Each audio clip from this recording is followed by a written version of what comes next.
Hello and welcome to the History of Japan podcast, episode 572, The Revolutionary, Part 7.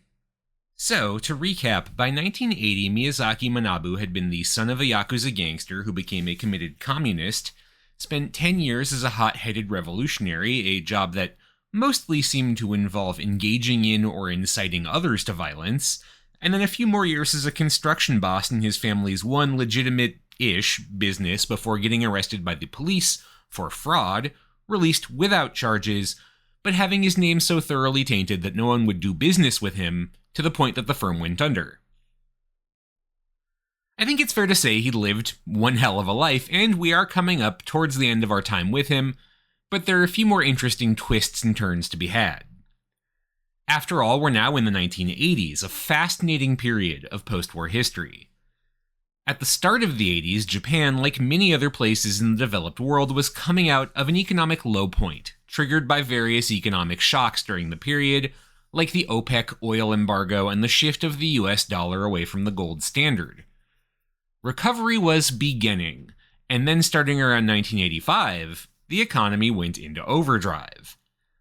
A series of agreements made between the United States and Japan to protect America's domestic economy from Japanese competition drove Japanese companies to invest their profits elsewhere. The biggest place they would choose was the domestic real estate market, driving valuations through the roof and leading to a period where Japan's economy, propped up by a real estate asset bubble, was booming. Money was cheap, it was free-flowing, growth was plentiful, and just generally, it was an era of excess and flush cash. And then, of course, the thing that always happens with economic bubbles happened. People realized that real estate was wildly overvalued, and in the early 1990s, things corrected, the economy imploded, and in many ways, things have never really bounced back. But that's, of course, a very simplified narrative. We've done more detailed looks at the bubble economy in particular, and if you're really interested in that specific subject, I recommend looking at a miniseries that starts with episode 290, and which covers the factors that led to the bubble economy and its eventual implosion. For my macroeconomics fans, that's your time to shine. But I think it's fair to say that for most people, their experience of the 80s was not of 1,000-foot views of US-Japan trade policy, interest rates, lending policies, anything like that. It was simply this: coming into a decade, knowing the economy was in weaker shape than before, but not really understanding why, and then experiencing an economic boom that was happening, again, for reasons they didn't totally understand, but hey, suddenly money was everywhere, things were good, what was there to complain about? And then it all train wrecked again for reasons people generally didn't have a great understanding of. Honestly, I'd wager for most people the economy is just sort of a thing that happens at them, that they experience in terms of job hunting, pay, cost of living, in these very indirect ways. And that's how Miyazaki Manabu talks about the economic environment of the 1980s.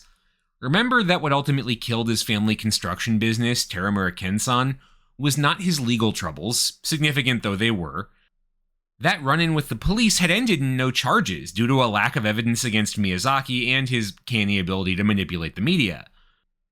What brought him down was a lack of credit. After he got out of jail, banks stopped being willing to advance him the money necessary to keep Teramura Kensan open, on the grounds that they never knew when the cops would nab him again and throw him back in the slammer, and once he was there, collecting on debts would be challenging to say the least.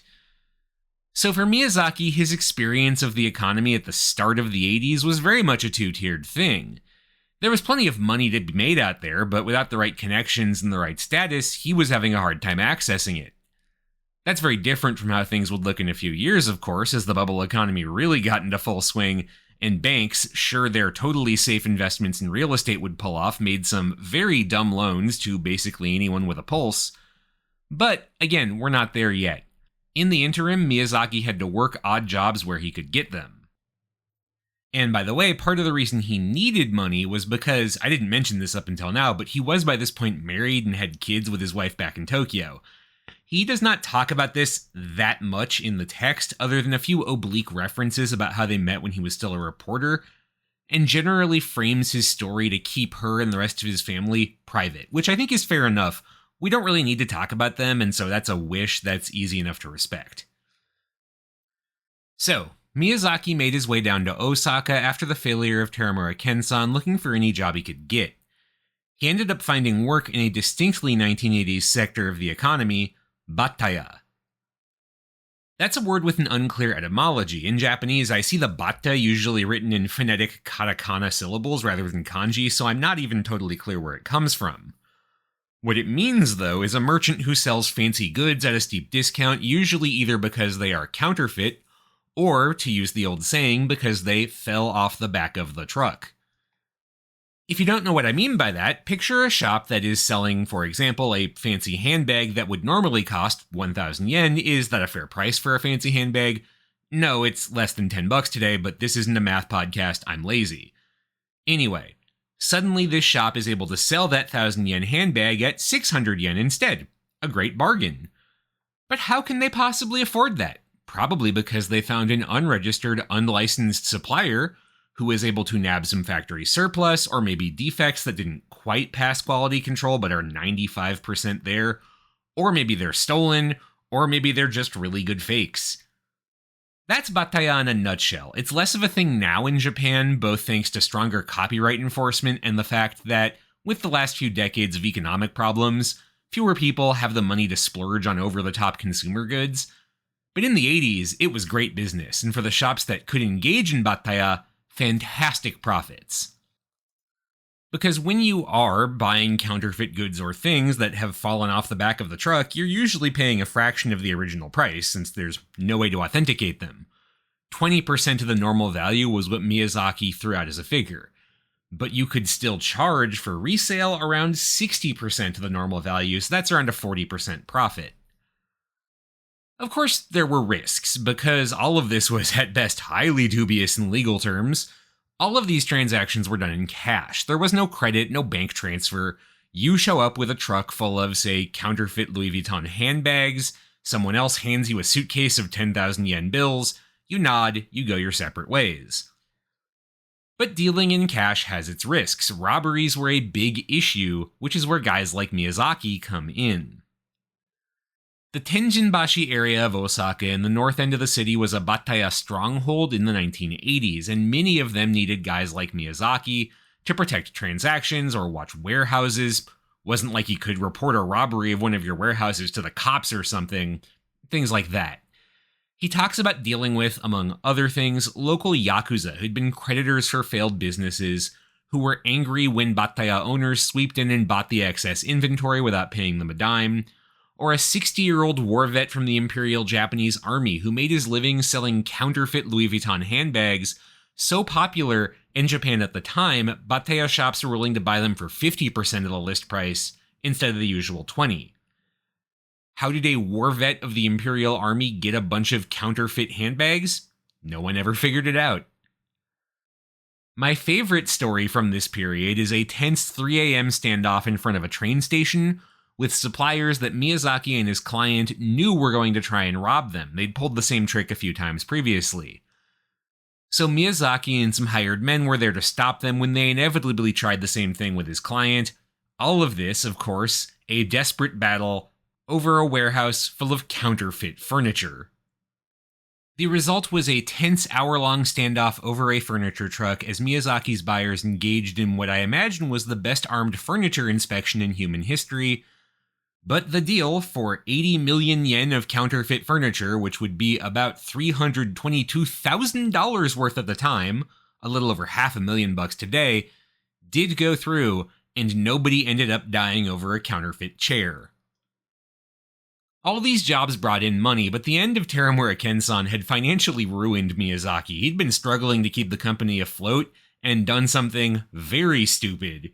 He started taking out loans in his own name rather than that of the company itself, and some of those loans, given his family background, had been of the dubiously legal borrowing cash from other Yakuza type.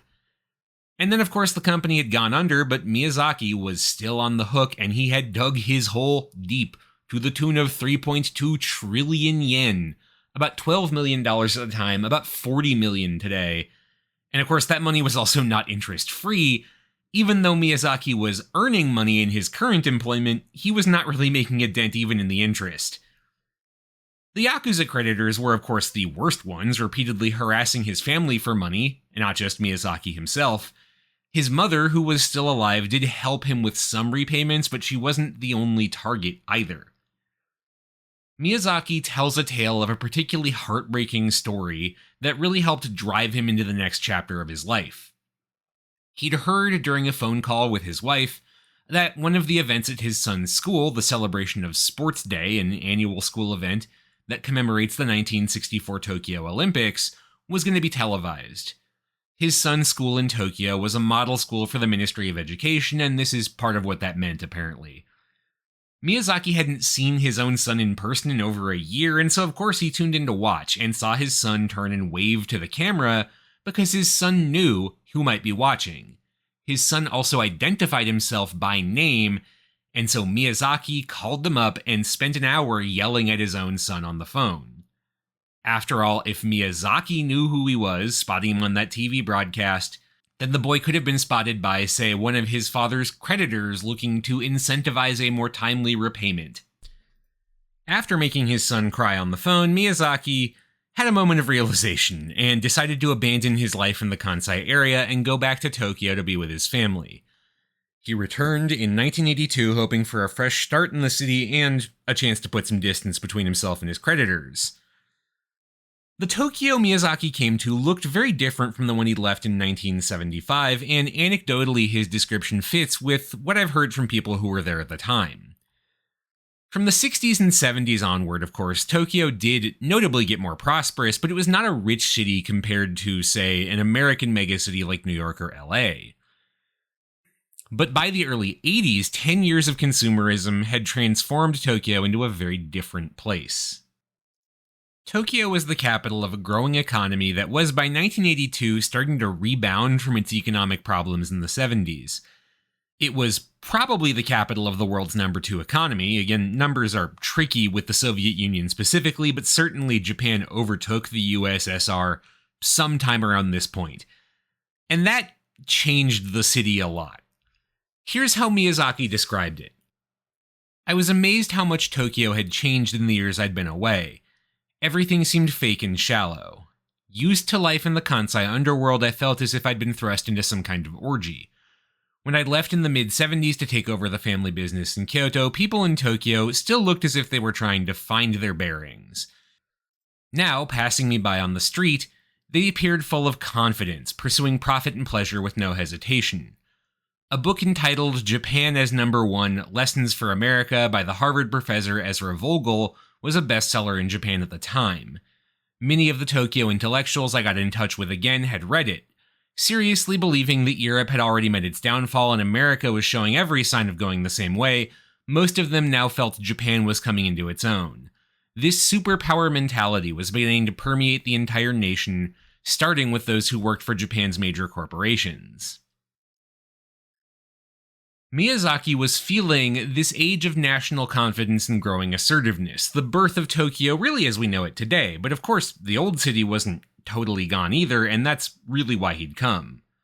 Because the first place he went in the city when he got there in January 1982 was not to one of the major businesses now flush with cash, not even to his old stomping grounds as a reporter, but to visit a man named Mannen Toichi. Now, Mannen Toichi is probably not a name you know unless you're very familiar with the history of Japanese organized crime, in which case you probably know it very well. Mannen was 70 in 1982. He'd been born back in 1912 and had gotten involved in a world called the Gurentai back in the 20s and 30s. Gurentai are organized gangs, but they're not yakuza. They're more like traditional street gangs as we think of them today, a lower class type of hoodlum in the eyes of the yakuza, but often coexisting with them, and less concerned with the sort of PR stunts that yakuza tend to like. Mannen Toichi was never in fact a yakuza, but he did work with them. For example, in 1934, he'd been asked by a yakuza group in Tokyo to deal with someone named Yamazaki Matsuo, another yakuza who'd been trying to muscle in on their gambling businesses in Shinjuku. Mannen took the job and either cut the guy's hand off with a katana or just stabbed him. Nobody quite agrees, though Miyazaki relates the version where Yamazaki gets his whole arm chopped off. The possibly now one-armed Yamazaki would later try to ambush Mannen at a party thrown for him by the Yakuza family who'd hired him to bump Yamazaki off, after Mannen had turned himself into the police and was awaiting his sentencing. Yamazaki pulled a gun and tried to shoot Mannen Toichi for revenge, but was driven off when Mannen hit him in the face with a thrown hibachi grill. Mannen would never formally join this family called the Kogane-gumi. He would never take the kind of oaths of submission that would require, but he would work for them as a bodyguard or enforcer. And of course, clearly he had a talent for violence. Mannen Toichi was also famous as a member of the Japanese extreme right. In the pre-war period, he was infamous for beating up left-wing politicians, most notably in 1938 beating up the then 70-year-old socialist politician Abe Isou. Abe was one of the few active socialists who remained in politics in Japan in the 30s, also, fun fact, a Waseda graduate who'd managed the school's baseball team in his college days and is thus one of the major figures in the history of baseball and also socialism in Japanese history. In the post-war period, Mannen took up work as a strikebreaker, for example, helping the owners of one of Tokyo's major theaters, the Musashino-kan, break up a strike by union members who wanted to shut the theater down. Shortly thereafter, he'd be one of the leading figures of something called the Battle of Shinjuku, when Japanese mobsters faced off against ethnic Korean ones to fight over control of the city's largest black market. Supposedly, Mannen stole an American machine gun from a supply depot and used it to help his counterparts fend off the Korean attack. In the aftermath, Mannen would take up two important roles in Tokyo's underworld. The first was as a so-called sokaya, essentially a fixer for business. This is a type of criminal activity that involves shaking down small corporations using dubiously legal means, for example, buying up small shares of a company, just enough to earn the right to go to a shareholder meeting, and then holding those meetings hostage, metaphorically, not literally, with irritating questions or threats to expose shady practices until you get a payoff to get you to shut up. Then, of course, there's good old-fashioned extortion, or pressuring owners of businesses to selling stakes of their company via intimidation, or just strike-breaking and intimidating union organizers.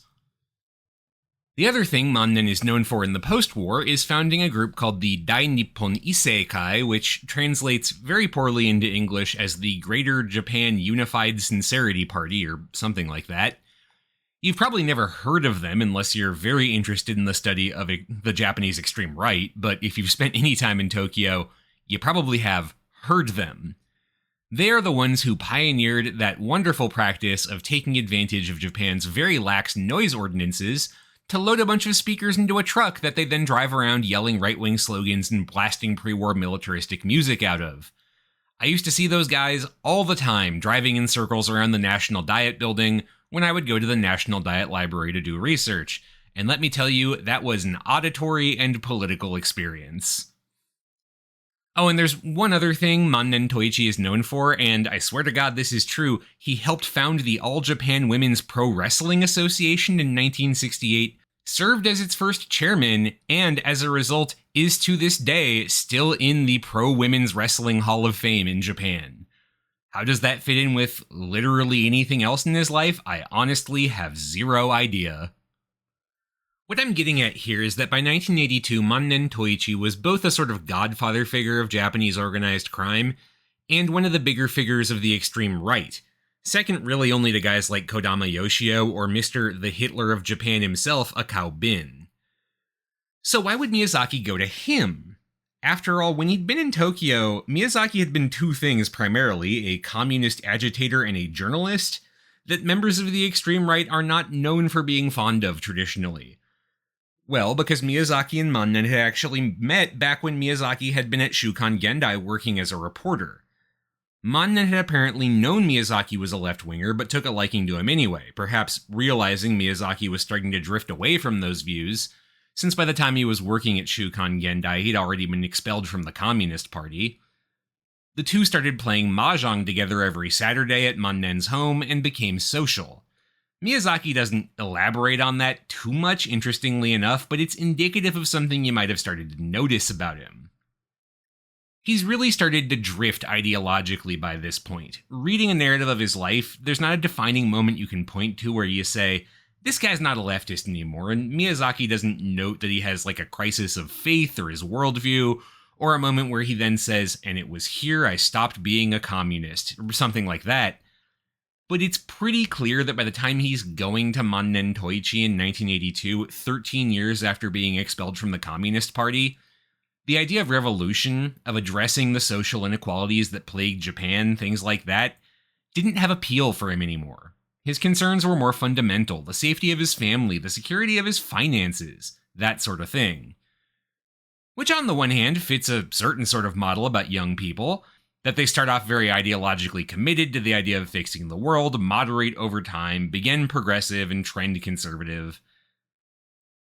I do think for the immediate post-war generation in Japan in particular, the equivalent of America's baby boomers, the label broadly fits a generation that started off in a country racked by ideological divides, who largely found the solution to those divides in throwing themselves into the search for personal prosperity.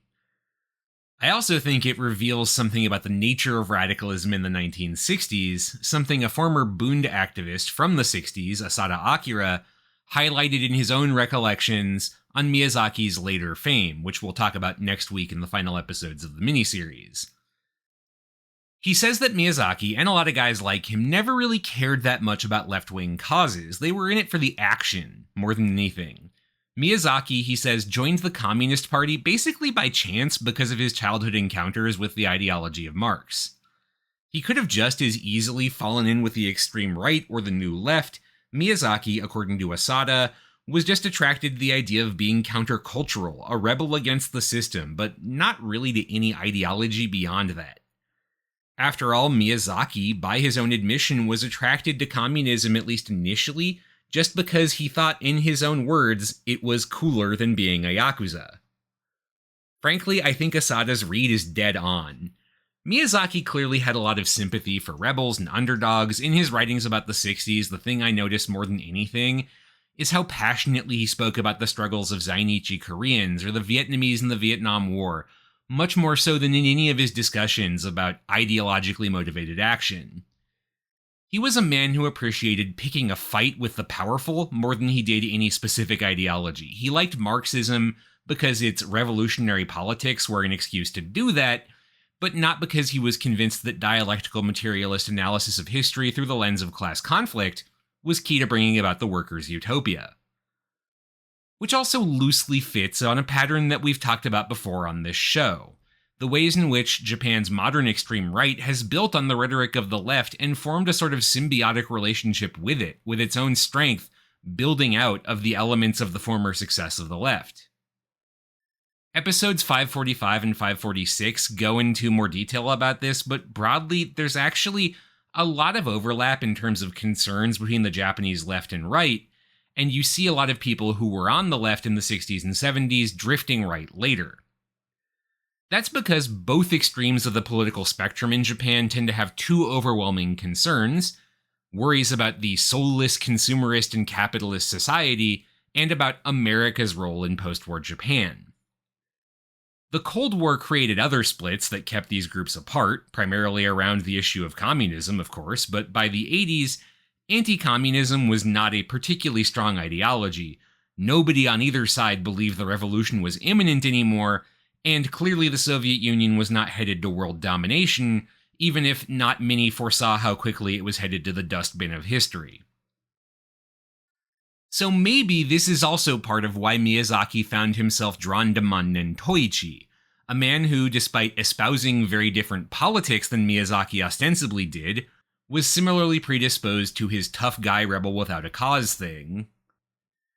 Their relationship was a microcosm of this sort of macro-scale connection between the left and right in post-war Japan, even if they disagreed on solutions. And to be frank, I'm not sure by 1982 they still did. Miyazaki's ideology was clearly changing. They still agreed a lot about what Japan's basic problems were. And so Miyazaki went to Mannen, who, by the way, didn't actually keep an office like a normal Yakuza, but just used a table at a local coffee shop in Shinjuku called Hakujuji, or the White Cross. And that really makes me wonder if anyone ever just went there to get a coffee by accident and wandered into a Yakuza meeting. But that's besides the point. And by the way, I did check. Unfortunately, a cursory Google search suggests it's no longer open, or I'd say we should do a fan meetup there next time I'm in Tokyo. Anyway, Miyazaki went to Hakujuji and met with Mannen, and Mannen decided to employ him. Miyazaki would go back to doing work in the underworld as an enforcer and collector, helping Mannen collect debts, earning a percentage of what was collected. And that made sense. If Mannen Toichi knew one thing about Miyazaki from the kid's time as a student activist, it was that he knew how to fight. Miyazaki would spend a year collecting for Mannen Toichi, and through him becoming intimately acquainted with the Japanese underworld in the Kanto region, very different from the Kansai where he'd grown up. Tokyo was much richer, a lot more money was at stake, and a lot more local gangs were connected to famous politicians or social figures. Miyazaki specifically names Sasakawa Ryoichi in his recollections.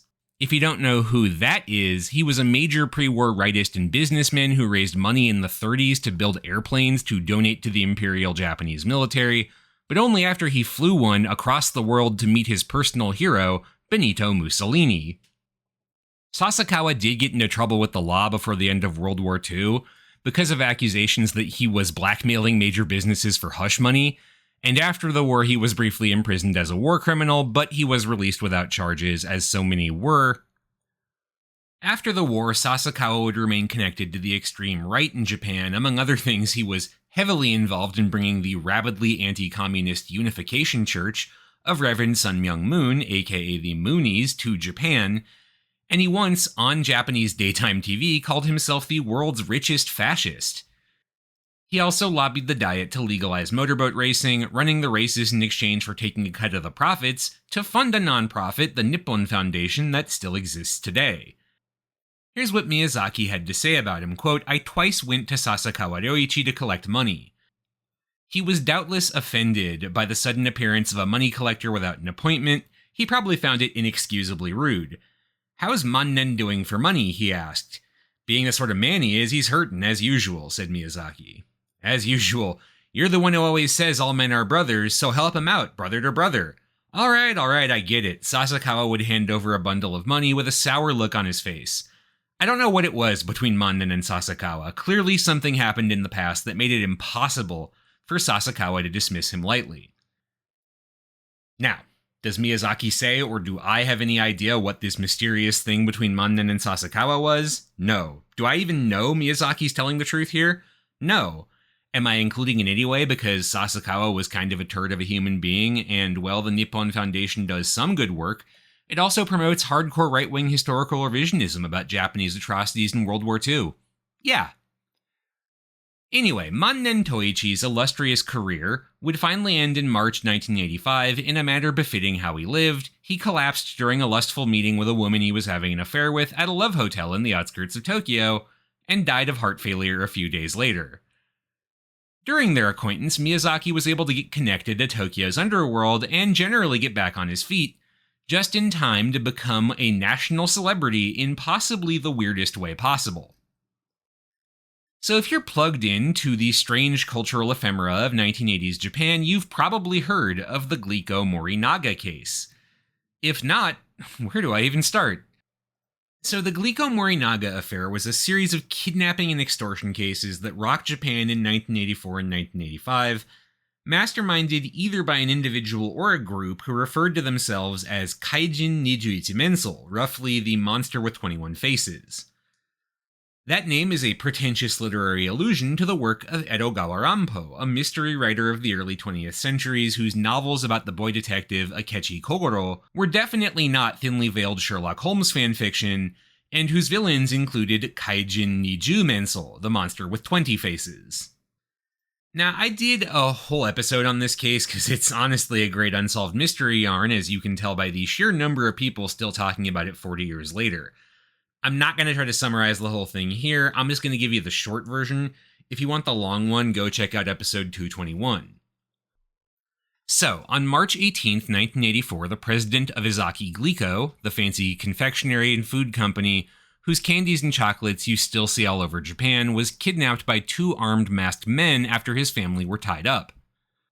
The company then received a ransom note, but said president, Ezaki Katsuhisa was his name, was able to break out of confinement after a few days and escaped on his own. However, the kidnappers didn't give up. They set fire to several Glico company vehicles at company headquarters and somehow smuggled a barrel of hydrochloric acid into one of the company warehouses in Osaka. Then the letters started, taunting police, telling them to beg for more info to solve the cases and the papers, letters sent to the papers making fun of the police, much of it in Kansai dialect Japanese. In May 1984, one of the letters that went to Izaki Glico headquarters claimed a bunch of the company's candy had been laced with potassium cyanide and that the group was going to start replacing regular Glico candy with poison in the nation's stores if they weren't paid a ransom. Glico refused to pay but did pull its products from stores, costing them millions of dollars and leading to huge layoffs, at which point the targeting ceased. By October, the group turned its sight on another company, Morinaga, and began harassing them as well. There was actually also a middle one, Marudai, that got threats, but those were never publicized until much later on in the case. Anyway, the harassment of Morinaga lasted until 1985, when in the late summer, the police superintendent of Shiga Prefecture, just east of Kyoto, killed himself out of humiliation at his inability to actually catch someone. At that point, the monster with 21 faces sent one last letter to the newspapers making fun of the dead police captain, and ending, "We decided to forget about torturing food-making companies. If anyone blackmails any of the food-making companies, it's not us but someone copying us. We are bad guys. That means we've got more to do other than bullying companies. It's fun to lead a bad man's life. Signed, the monster with 21 faces." And then they just vanished. Nobody ever figured out what the hell actually happened, and it's a great little mystery, and the police frantically were searching for subjects when this was happening. They would eventually, though, find someone that they keyed in on as a potential suspect number one, who had organized crime connections in the Osaka area, who had a history of violence and disregard for the law, who had already been arrested at least once, who clearly had connections in the underworld, and that's how Miyazaki Manabu would end up being criminally investigated as the mastermind of one of the most infamous crimes in modern Japanese history. But we'll get to that next week in our last episode on him. For now, that's all for this week. Thank you very much for listening. This show is a part of the Facing Backward podcast network. You can find out more about the show at facingbackward.com and support us on Patreon. Thanks again for listening, and I'll see you next week for Part 8.